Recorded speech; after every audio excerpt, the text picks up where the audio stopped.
en día, y más con las redes sociales que todo lo universalizan, no es raro encontrar a verdaderos creyentes teniendo desacuerdos por temas que son secundarios a la fe cristiana.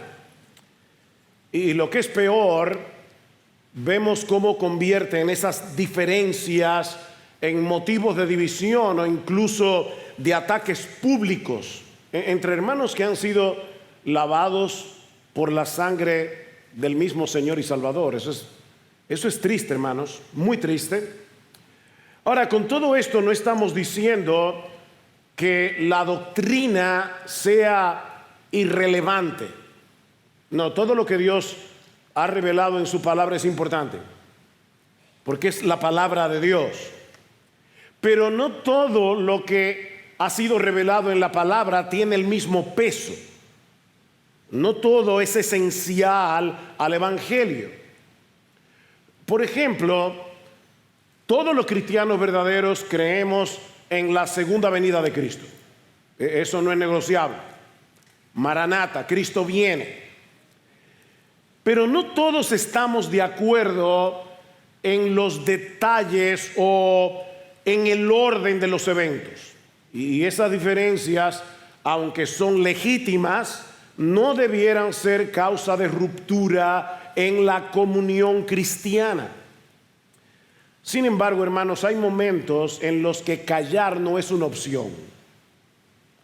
Hay momentos en los que callar no es una opción. Hay batallas que no podemos rehuir, porque cuando el Evangelio está en juego, no tenemos más opción que asumir la exhortación que Judas nos da en su carta de contender ardientemente por la fe que ha sido una vez dada a los santos.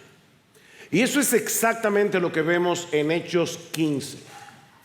Algunos hermanos de trasfondo fariseo estaban enseñando que los gentiles no podían ser salvos solo por la fe en Cristo. Y aclaro para aquellos que nos visitan, porque vamos a estar usando la palabra gentil frecuentemente en este sermón, no estamos hablando de una persona amable, estamos hablando de una persona que no es judía, que no es un descendiente físico de Abraham.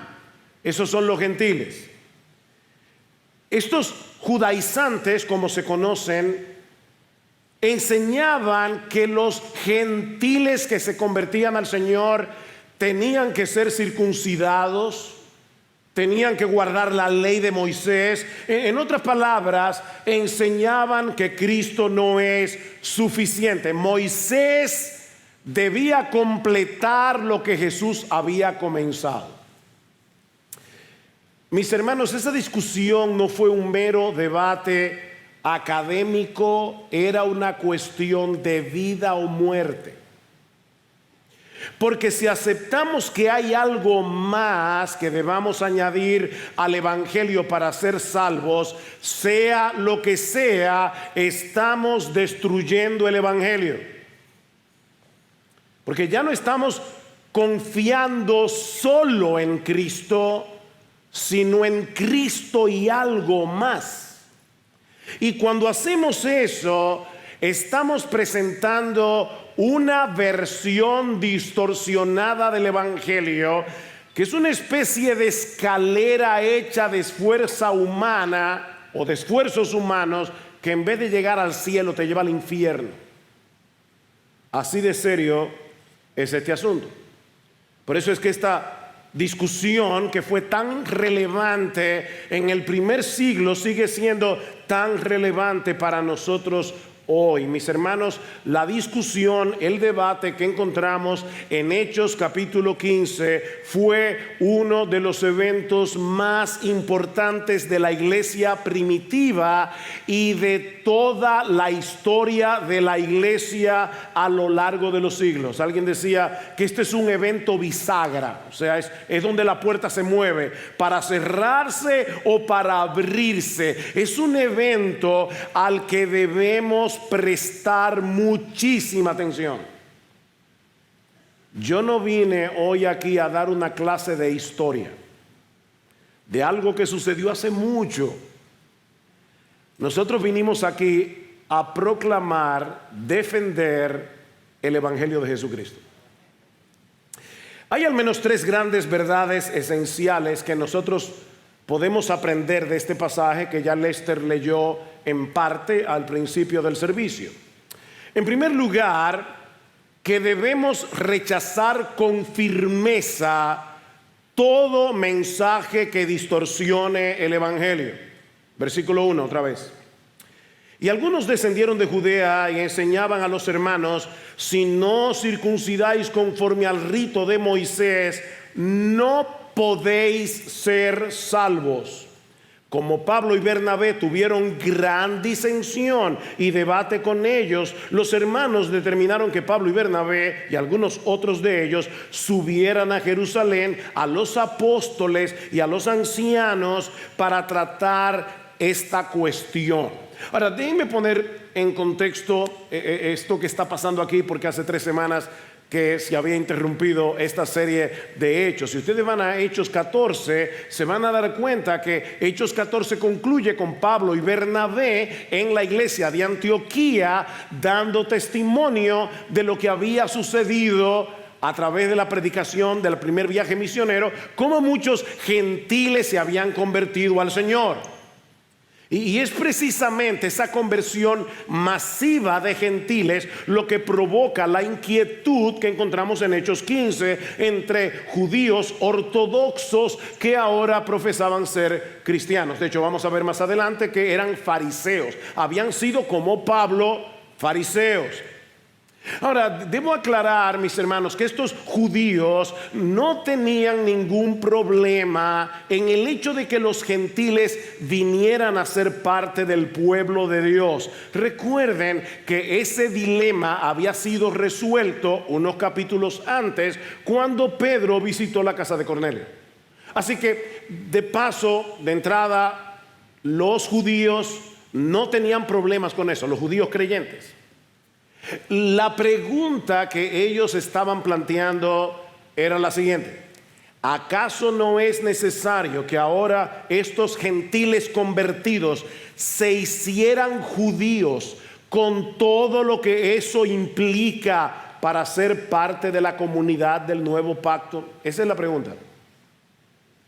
Estamos contentos con la entrada de los gentiles al reino de Dios. Solo queremos estar seguros de que entren por la puerta correcta. ¿Y cuál es la puerta correcta? Que se circunciden, que es la señal del pacto abrahámico, y que guarden la ley de Moisés. Vean el versículo 5.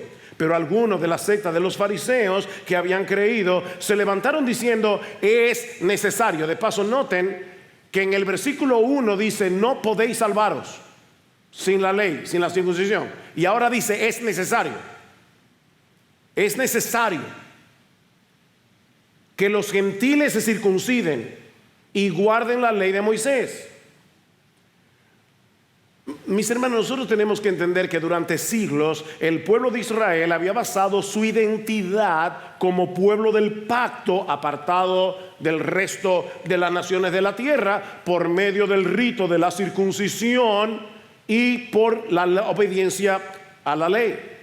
Así que lo que ellos están planteando es: si ahora estos gentiles van a ser recibidos como parte del pueblo del pacto, tienen que hacer lo que los participantes del pacto han hecho por siglos, circuncidarse y guardar la ley. Eso es lo que Dios mandó.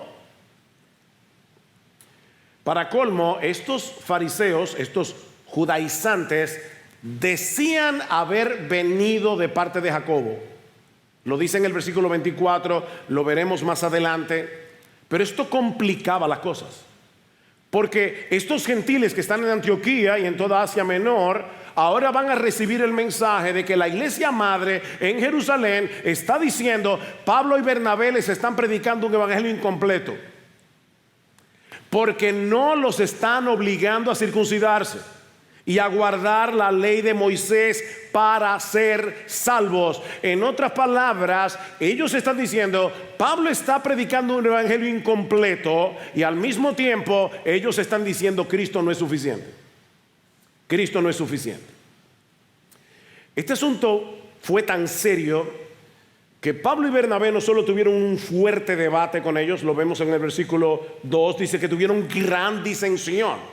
Esto no fue un debate pequeño, sino que los hermanos de la iglesia de Antioquía entendieron que este problema no se iba a resolver en Antioquía en una discusión entre Pablo y Bernabé por un lado y los judaizantes por el otro. Esto tenía que ser tratado directamente en la iglesia madre por los apóstoles, y por eso envían a Pablo y a Bernabé a Jerusalén. Esto es lo que se conoce como el Concilio de Jerusalén, y de hecho es la base para muchos otros concilios que celebraría la iglesia, sobre todo en los primeros 5 siglos de la era cristiana. Lo que estaba en juego era tan fundamental, era tan decisivo para la misión de la iglesia, para la proclamación del evangelio, que era necesario que este asunto se tratara seriamente por los apóstoles y por los ancianos de la iglesia en Jerusalén. Y esto nos enseña, mis hermanos, que toda enseñanza que añada requisitos humanos a la gracia de Dios debe ser confrontada y rechazada. Y yo quiero ser bastante claro aquí. O sea, el catolicismo romano no pasa el sedazo de Hechos 15. Porque aunque la Iglesia Católica Romana enseña que la salvación es por gracia, aunque evidentemente la definición que ellos dan de la gracia es muy diferente a la que encontramos en el Nuevo Testamento, pero los católicos romanos enseñan que la salvación es por gracia, pero al mismo tiempo dice que esa gracia debe ir acompañada de nuestra participación activa en los sacramentos y en las buenas obras. Así que otra vez tenemos a Cristo más algo más. Cristo y algo más. La Iglesia Católica Romana no pasa este sedazo. O el mensaje que lamentablemente escuchamos en algunos círculos evangélicos, donde también se predica a Cristo, donde también se predica que la salvación es por gracia, pero al mismo tiempo se promueve un legalismo asfixiante en el que la salvación de Dios, la aceptación de Dios, parece depender, por lo menos en la práctica, de nuestro nivel de consagración, de nuestra vida devocional o de nuestra obediencia. Mis hermanos, ese mensaje convierte a Cristo en un salvador parcial. Él lo comienza, tú lo terminas. Es un evangelio que abre la puerta del reino, pero ahora Cristo se sienta a observar pasivamente cómo tú te esfuerzas por no cerrar esa puerta. O sea, Cristo te entra, pero ahora la permanencia depende de ti. Eso no es gracia. Eso es una forma refinada de esclavitud. Lo que distingue al evangelio bíblico es que Cristo no solo nos perdona al principio, Él es el que nos sostiene hasta el final. Es Cristo, Cristo, Cristo, de principio hasta el fin. Su gracia salva y su gracia santifica. Las dos cosas. O sea, déjenme aclarar, porque a cada rato recibimos críticas por predicar el evangelio, lamentablemente de gente que profesa ser cristiana y no precisamente católicos romanos. Yo no estoy diciendo que los cristianos pueden vivir como les dé la gana porque ya Cristo murió por sus pecados. No estamos diciendo eso. Lo que estamos diciendo es que nuestra aceptación delante de Dios depende enteramente, únicamente de la obra de Cristo en la cruz y de su vida perfecta. Nada más. A la vez que estamos diciendo que esa obra produce en el verdadero creyente un deseo sincero de consagrarse, de obedecer a Dios, pero no para ser aceptados por Él, sino porque ya fuimos aceptados únicamente por gracia y solo por medio de la fe. Yo voy a repetir varias veces esto, hermano, porque quiero que se quede grabado con cincel de diamante en sus corazones. Todo lo que pretenda añadir algo más a la obra de Jesucristo y a la gracia de Dios en Cristo es un falso evangelio que diluye la gracia de Dios mezclándola con méritos humanos. ¿Y saben por qué esto es importante, mis hermanos? Porque tú y yo llevamos un católico romano en el corazón. Constantemente nos estamos examinando a nosotros mismos como si dependiera de nuestro desempeño el ser aceptado delante de Dios. ¿Cómo tú estás delante de Dios? ¿Cómo tú respondes esa pregunta? Bueno, la forma verdadera y correcta de responder esa pregunta es: sí, estoy bien con mi Dios. ¿Saben por qué? Porque Él pagó por todos mis pecados en la cruz, no por nada más. Y yo no estoy negando de ninguna manera la importancia de la santidad. De hecho, lo veremos en un momento. Pero aquí estamos defendiendo el evangelio de la sola gracia de Dios. Lo que nos lleva a nuestro segundo encabezado. Debemos defender la salvación en Cristo únicamente, por la gracia de Dios únicamente y solo por medio de la fe, como el corazón del evangelio.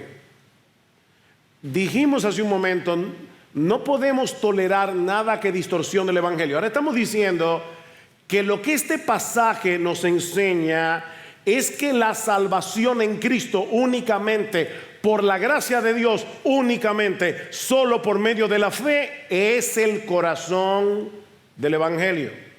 Versículo 6.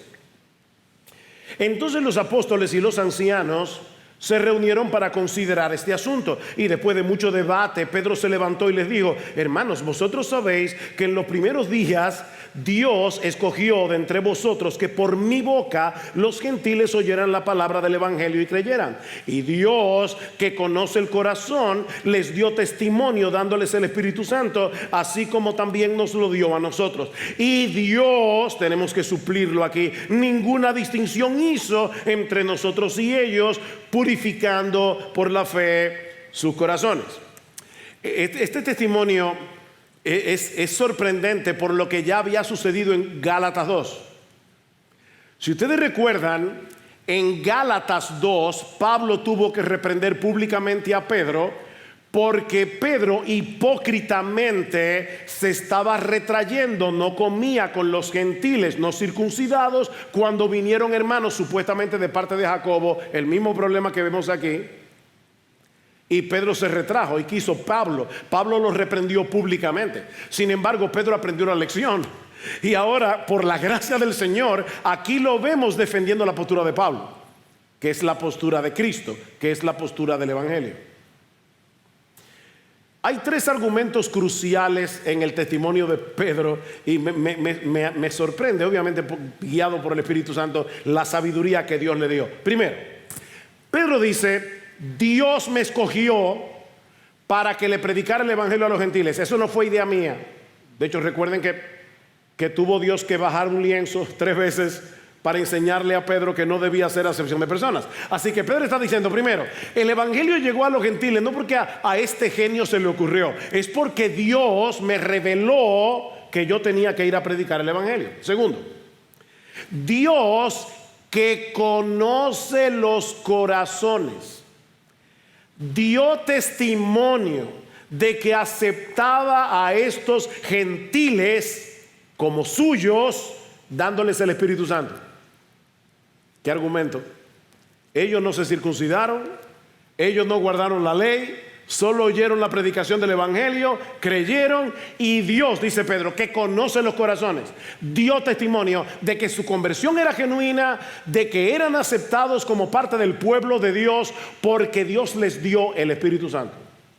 Tercer argumento, versículo 9. Y Dios tampoco hizo ninguna diferencia entre nosotros los judíos y ellos los gentiles, porque Dios, igual que a nosotros, purificó sus corazones por medio de la fe. ¡Wow! ¿Qué argumento? ¿Qué argumento? Esto es irrebatible.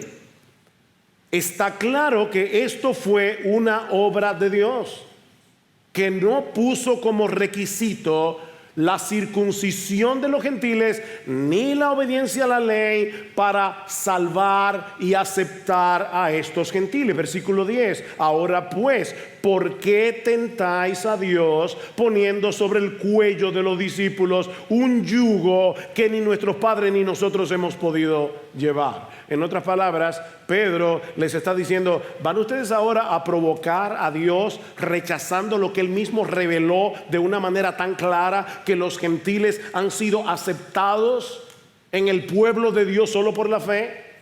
Pero por otra parte, ¿van ustedes a pretender ahora que los gentiles lleven una carga que ni nosotros los judíos pudimos llevar? ¿Acaso hay algún judío que se haya podido salvar por la ley? Ninguno. Y ahora ustedes creen que los gentiles se van a salvar por medio de la ley, si en 2000 años ningún judío se salvó de esa manera. Mis hermanos, lo que se requiere para estar en la presencia de Dios no es una fachada de decencia, sino un corazón purificado. Y ningún ritual externo ni ninguna ley puede lograr eso. Imagínate un hombre que se cae en un pozo séptico. Yo tuve la mala experiencia cuando era muchacho de estar montando skateboard. Sí, yo montaba skateboard. Y por estar haciendo lujito, me dio un estrellón y el skateboard no pudo haber tomado otro rumbo que irse directo al huequito que hay en la acera donde llega al drenaje de las aguas negras. Y el problema es que el skateboard era prestado y el dueño me dijo: I'm sorry, pero tú vas a tener que sacarme el skateboard de ahí. Y yo tuve que destapar mi drenaje, sacar. Ahora imagínate a un individuo que se cae en el pozo séptico, porque yo me ensucié un poco, pero no, está sucio de los pies a la cabeza. Pero en lugar de darse un buen baño, este hombre se pone una chaqueta blanca, bien limpia, porque tiene cita en el palacio del rey. Y él cree que la chaqueta lo hace presentable.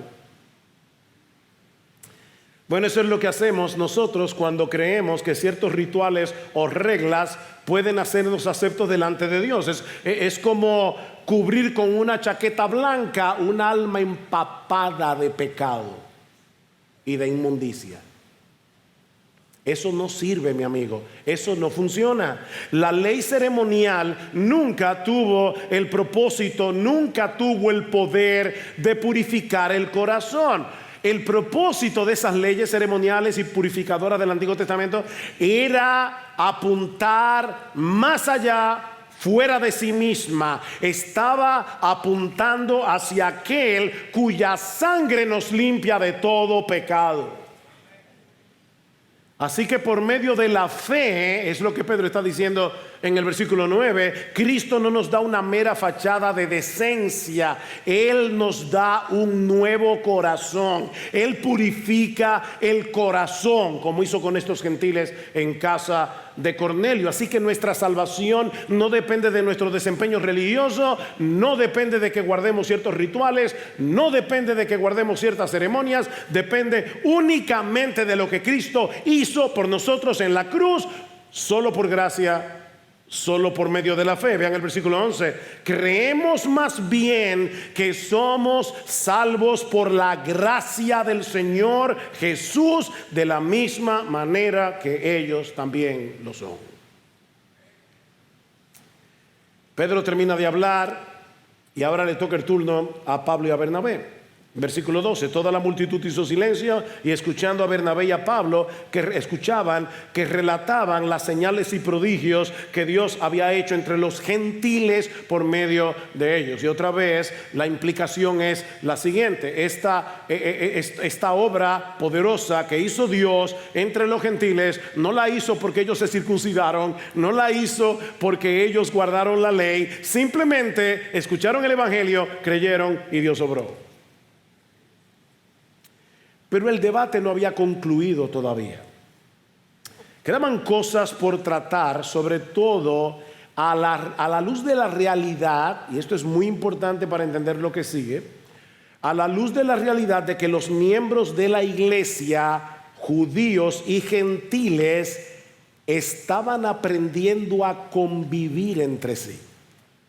¿Cómo va a ser el trato ahora entre judíos que tienen siglos escuchando la ley, que todavía guardan ciertas ceremonias o ciertas fiestas como parte de su cultura, y gentiles que no tienen absolutamente nada que ver con eso?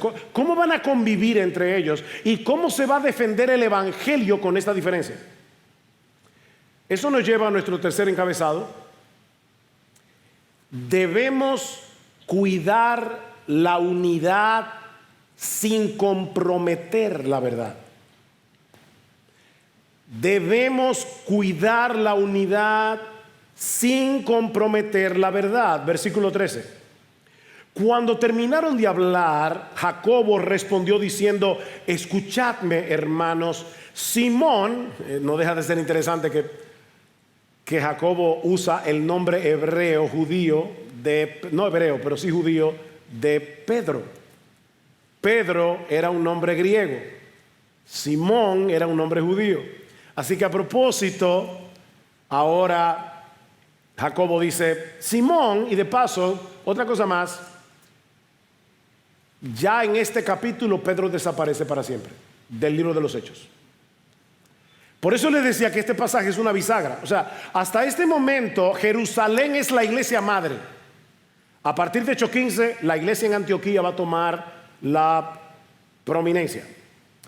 Y a partir de Hechos 15, Pedro desaparece, la preeminencia de Pablo y su misión a los gentiles.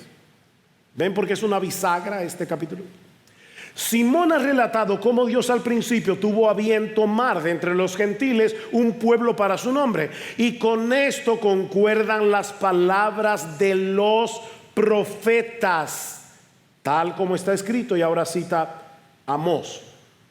Lo que Pedro había relatado y que luego fue confirmado por el testimonio de Pablo y Bernabé no era algo novedoso, es lo que está diciendo Jacobo. Era el cumplimiento de lo que Dios ya había prometido en las Escrituras. Noten que dice: con esto concuerdan las palabras de los profetas. Aunque él va a citar solo a uno, está diciendo: ese es el testimonio de todo el Antiguo Testamento.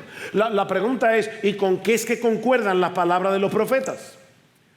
Con el hecho de que Dios tuvo a bien tomar de entre los gentiles un pueblo para su nombre.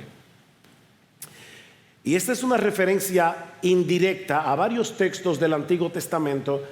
Lástima que yo no tengo el tiempo para detenerme aquí en todos los detalles de ese texto, pero hay muchas cosas ahí introducidas, porque en el Antiguo Testamento varias veces se usa la misma palabra que usa Lucas aquí para pueblo, que es laos. En el Antiguo Testamento, cuando se contraponía a los judíos y los gentiles, a los judíos se le llamaban el laos de Dios, o el pueblo de Dios, mientras que los otros pueblos eran la etne del mundo. ¿Cuál palabra ustedes creen que está usando Lucas aquí? La palabra laos. Y está diciendo: así como Dios en el Antiguo Testamento, lo vemos en texto como Deuteronomio capítulo 28 versículos 9 al 10, no tengo tiempo para buscarlo, o en Isaías varias veces, Dios escogió un pueblo para su nombre. Dios ahora ha escogido un laos, un pueblo sobre el cual también es invocado mi nombre. Y esto no fue un plan B, esto no fue un plan de emergencia que Dios tuvo que sacar de debajo de la manga cuando los judíos negaron al Mesías. No, ese siempre fue el plan. Con esto concuerdan las palabras de los profetas. Versículo 16. Después de esto volveré y reedificaré el tabernáculo de David que ha caído, y reedificaré sus ruinas y lo levantaré de nuevo. ¿A qué se está refiriendo Amós? A que la casa de David en los tiempos del Señor estaba en ruinas. Los judíos eran dominados por los romanos. David ya no tenía un descendiente en el trono. La casa de David estaba en ruinas. Y dice Dios: yo mismo vendré y los reedificaré. ¿Para qué? Para que el resto de los hombres busque al Señor, y todos los gentiles que son llamados por mi nombre, dice el Señor, que hace saber todo esto desde tiempos antiguos.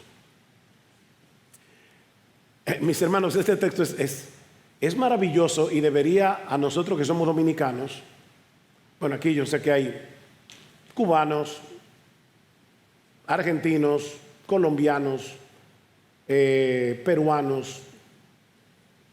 ¿Se me está quedando algo? Haitianos, venezolanos. Ok. A todos ustedes, lo que Amós está diciendo es: Dios mismo vendrá, Dios mismo volverá y reedificará el pueblo de Dios, el tabernáculo de David que ha sido derribado. ¿Cuándo y cómo sucedió eso? A través de la muerte, de la vida, muerte, resurrección y entronización de nuestro Señor Jesucristo, el descendiente de David. Yo no tengo el tiempo ahora, pero ese es el argumento de Pedro en el sermón de Pentecostés. Ese Jesús, el descendiente de David, al que ustedes crucificaron, fue resucitado por Dios y entronizado en los cielos. Sepa pues ciertísimamente toda la casa de Israel que a este Jesús, a quien vosotros crucificasteis, Dios le ha hecho Señor y Cristo. El mismo argumento. El tabernáculo de David fue restaurado en la persona y la obra del Mesías resucitado. Solo que el dominio de ese reino es ahora inmensamente mayor que el que David alguna vez soñó en sus sueños más locos, porque incluye al mundo entero. Versículo 17: para que el resto de los hombres busque al Señor, y todos los gentiles que son llamados por mi nombre. Mis hermanos, este pueblo de Dios, restaurado, renovado, reedificado, está compuesto por hombres y mujeres de toda tribu, pueblo, lengua y nación, que se han sometido voluntariamente al señorío de Cristo y ahora los reconocen como rey. Me encanta cómo dice el versículo 14 literalmente, y ahí la Reina Valera tiene ventaja sobre la Biblia de las Américas, porque el texto literalmente lo que dice es: Dios visitó a los gentiles para tomar de ellos pueblo para su nombre. ¿Y cómo los visitó? A través de la predicación del Evangelio. Muchos de ustedes no conocen quién fue un misionero apellido Carter o un misionero llamado Tyndale, pero no tienen nada que ver con el Tyndale que tradujo la Biblia al inglés en el siglo XVII. Estoy hablando de 16, de dos misioneros que vinieron a la República Dominicana durante la dominación haitiana y predicaron el Evangelio. Y hay que leer las cartas de Carty y las cartas de Tyndale relatando la misión aquí. Hermanos, nosotros estamos aquí sentados porque hace mucho tiempo misioneros vinieron a traernos el Evangelio, y cuando ellos vinieron era Dios que estaba visitando este país para que haya hoy una iglesia aquí. Dios mismo visitó a las naciones a través del Evangelio, y eso no fue un plan B, repito, ese siempre fue el plan. En ti serán benditas todas las familias de la tierra, le dijo Dios a Abraham. Así que los gentiles no necesitan judaizarse para ser parte del pueblo de Dios. Versículo 19: por tanto, yo opino que no molestemos a los que de entre los gentiles se convierten a Dios. No les pidan esas cosas, porque Cristo es suficiente. Miren, hermanos, esa verdad sigue siendo tan relevante hoy como en el primer siglo, porque dentro del mundo evangélico, tristemente, algunos promueven la idea de que necesitamos parecernos cada vez más a los judíos para tener una espiritualidad más profunda o para pertenecer al pueblo del pacto, como si la sencilla fe en Jesús no fuera suficiente, como si el evangelio necesitara un refuerzo simbólico para ser más relevante, más profundo o incluso más auténtico. Es por eso que algunos promueven la observancia de las leyes dietéticas del Antiguo Testamento, como si al evitar ciertos alimentos nos hicieran más santos delante de Dios. ¿Qué dice en Marcos 7? Cristo hizo limpio todos los alimentos. ¿Qué dice en Colosenses capítulo 2? Nadie os juzgue en comida, bebida, días de fiesta, luna nueva, día de reposo. Todo eso era sombra de lo que había de venir, pero el cuerpo era de Cristo. Eso apuntaba hacia Cristo y ya se cumplió. ¿Qué dice 1 Timoteo capítulo 4 versículo 1? Que el Espíritu dice claramente que en los postreros días vendrán hombres engañadores, falsos maestros, que prohibirán casarse y mandarán abstenerse de alimentos que Dios creó, para que con acción de gracias participasen de ellos los creyentes y los que han conocido la verdad. Cristo hizo limpio todos los alimentos. Otros celebran las fiestas judías, la Pascua, el Yom Kippur, buscando una supuesta espiritualidad más rica. Hay otros que usan frases en hebreo. Yeshua hu HaMashiach, que significa en español Jesús es el Mesías. Como si decirlo en español no fuera demasiado reverente. Interesante que ninguno de los autores del Nuevo Testamento, ninguno, inspirado por el Espíritu Santo, escribió en hebreo, ni usaron nunca el nombre Yeshua. Ellos escribieron en griego. El Espíritu Santo, óyeme bien, hermanos, el Espíritu Santo quiso que el Nuevo Testamento se escribiera en griego, usando el nombre griego Jesús, que luego va al latín y del latín pasa al español como Jesús. ¿Saben por qué? Porque el evangelio no está atado a ninguna lengua específica. El evangelio no está atado a ninguna cultura. Nosotros no tenemos que poner aquí una estrella de David. Cristo es suficiente. Su obra es perfecta. En su nombre hay salvación. No importa el idioma en el que lo pronuncies, en chino, en alemán, en ruso.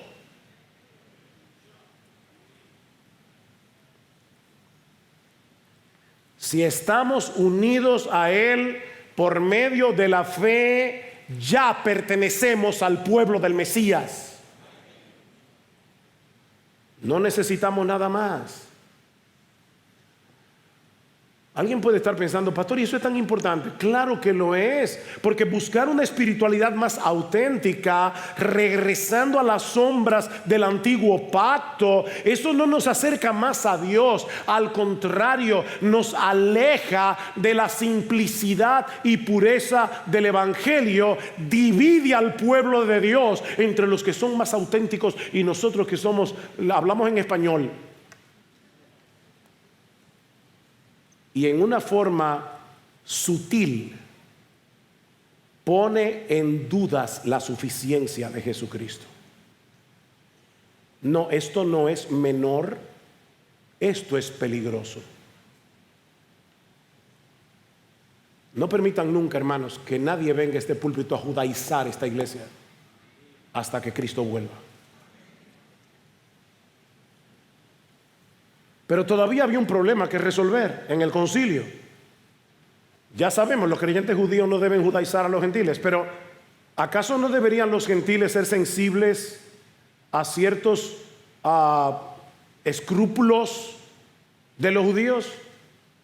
¿Cómo mantenemos la unidad en la iglesia? Yo sé que hoy, para nosotros ese es un problema tan lejano. El de Hechos 15, no el problema que está reflejando Hechos 15, lo veremos ahora, pero el punto es este: ¿qué deben hacer los gentiles para no ofender innecesariamente a los judíos? Versículo 20. Sino que les escribamos, o sea, que no se circunciden, que no guarden la ley de Moisés, pero que les escribamos que se abstengan de cosas contaminadas por los ídolos, de fornicación, de lo estrangulado y de sangre, porque Moisés desde generaciones antiguas tiene en cada ciudad quienes lo prediquen, pues todos los días de reposo es leído en las sinagogas. Noten, Jacobo está proponiendo aquí una solución muy sabia y muy pastoral. Por un lado, no impone la circuncisión ni exige que los gentiles se conviertan en judíos, pero sí les pide que se abstengan de 4 cosas que en ese contexto estaban profundamente asociadas al paganismo y a la vida idolátrica que todos estos gentiles habían dejado atrás. La primera es participar en comidas con carnes sacrificadas a los ídolos. Eso lo hemos hablado antes cuando estudiamos Romanos 14, 1 Corintios 8. O sea, en aquellos días las carnes que eran sacrificadas en los templos idolátricos a veces sobraba. Entonces esa carne era devuelta al mercado y a veces costaba más barata. Entonces la pregunta es: ¿qué debían hacer los gentiles?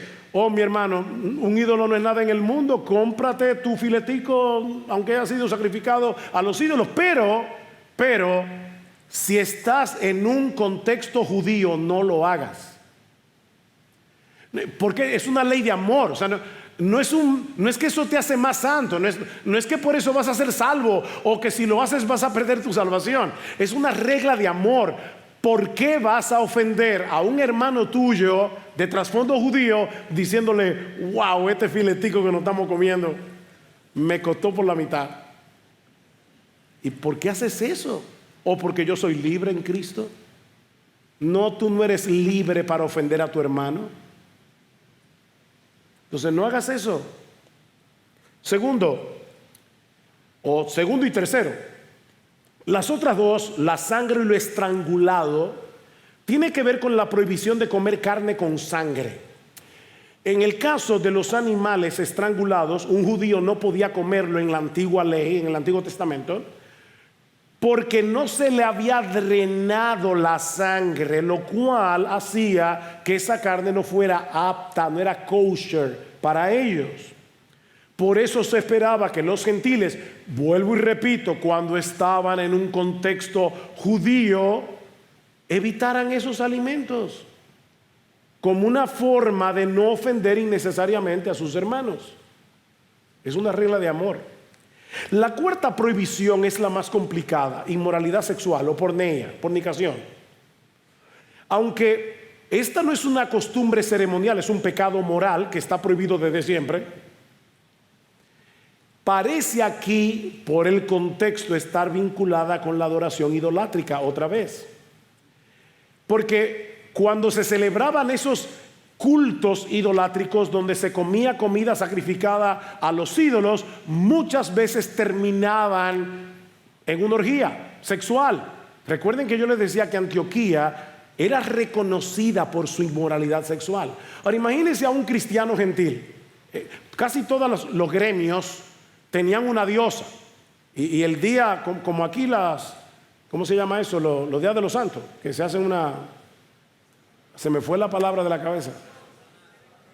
Las patronales, era lo mismo. Resulta que un comerciante decía: yo no voy a participar de la fiesta que se está celebrando en nombre de Astoret, o en nombre de Artemisa, o de cualquier otro dios del mundo grecorromano. Pero resulta que era una comida familiar también, que muchas veces terminaba en mala cosa. Entonces un gentil podía decir: pero yo no estoy en ningún lugar malo, yo estoy simplemente aquí participando. Que ellos lo hagan en el día de Artemisa, para mí no hay problema, porque yo no estoy adorando a Artemisa. Yo estoy aquí con mi familia, comiendo carne tranquilamente.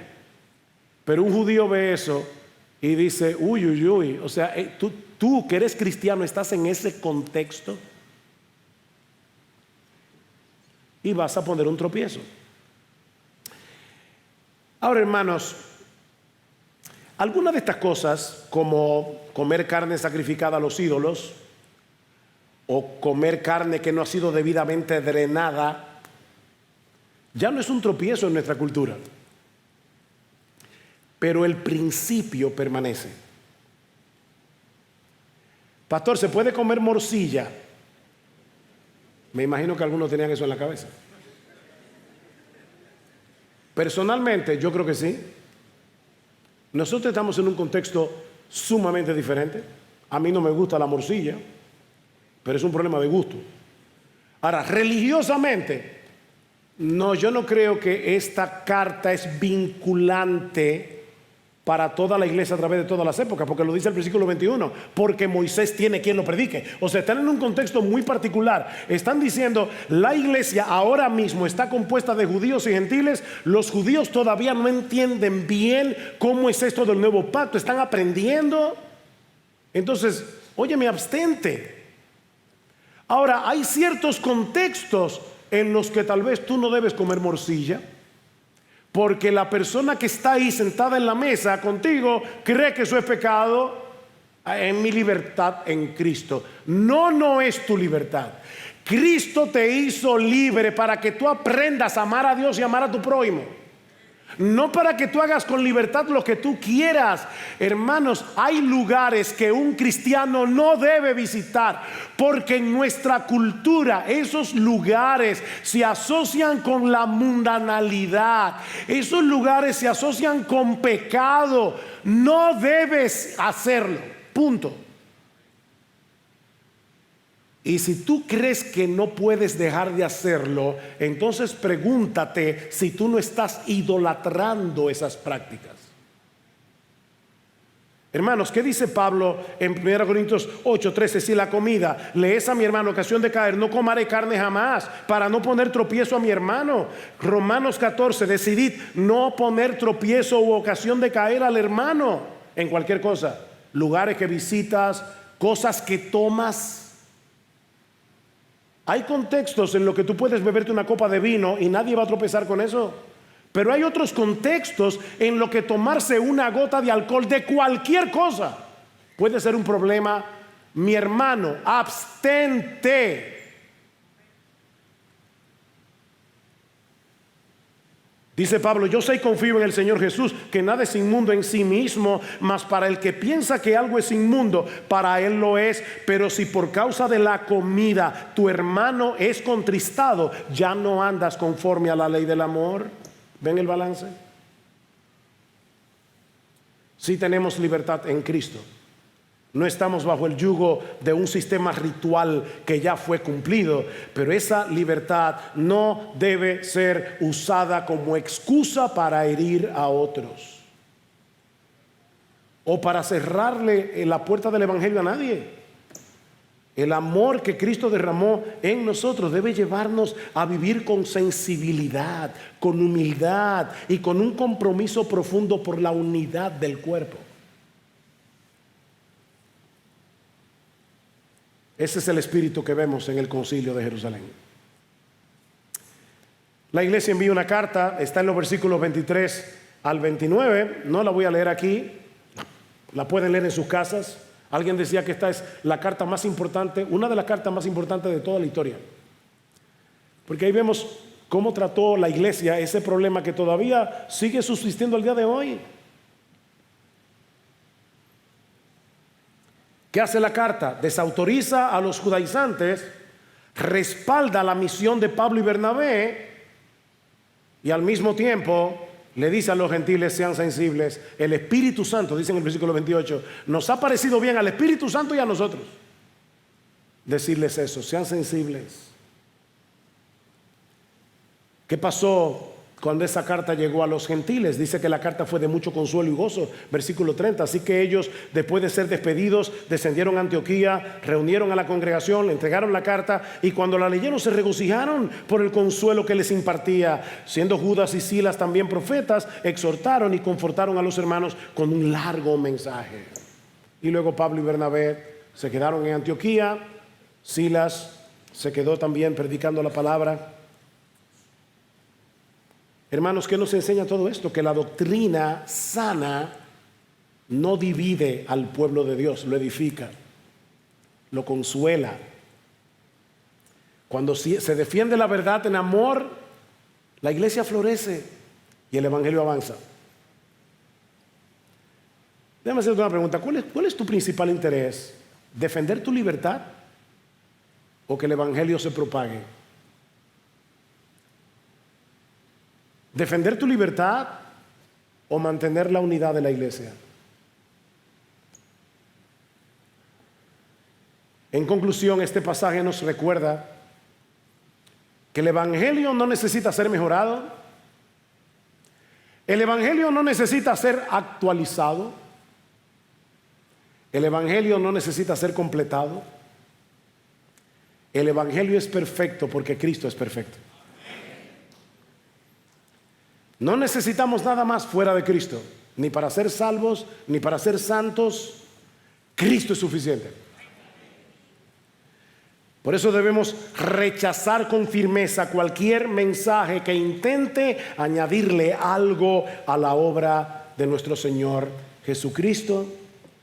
Pero también debemos cuidar la unidad del cuerpo, procurando no herir innecesariamente la conciencia de otros hermanos. La verdad sin amor endurece, y el amor sin verdad es un engaño. Solo cuando hablamos la verdad en amor, Efesios 4:15, el cuerpo crece, se edifica. Oh, que el Señor nos conceda, mis amados hermanos de IBCJ, permanecer siendo una iglesia centrada en el evangelio, donde la verdad no se negocia, pero donde el amor no se enfría. ¿Ven? Una iglesia que vive y proclama que fuera de Cristo no necesitamos nada más, porque tenerlo a Él es tenerlo todo. Y si tú estás aquí sin Cristo, mi amigo, tú también necesitas saber que no hay otro camino para ser salvo que no sea Jesús.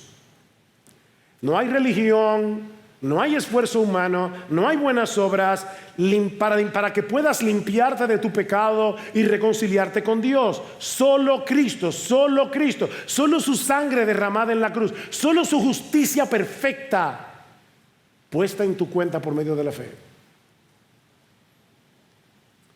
Mi amigo, Dios no está esperando que tú te vuelvas una mejor persona para entonces salvarte. No. Él llama a pecadores como tú, tal como estás, a confiar únicamente en su Hijo. Mi amigo, hoy es el día de la salvación. No endurezcas tu corazón. Ven a Cristo, confiando solo en Él. No necesitas traer nada contigo, solo tu pecado y un corazón dispuesto a confiar en aquel que se dio a sí mismo en una cruz para salvar a pecadores como tú y como yo. Como hemos visto hoy, el evangelio no se trata de lo que tú puedes hacer por Dios. El evangelio se trata de lo que ya Dios hizo por pecadores como tú. Si vienes a Él arrepentido de tus pecados, confiando únicamente en Él, no serás rechazado. Él te recibirá, Él te limpiará, purificará tu corazón y te hará parte del pueblo de Dios, solo por su bendita gracia.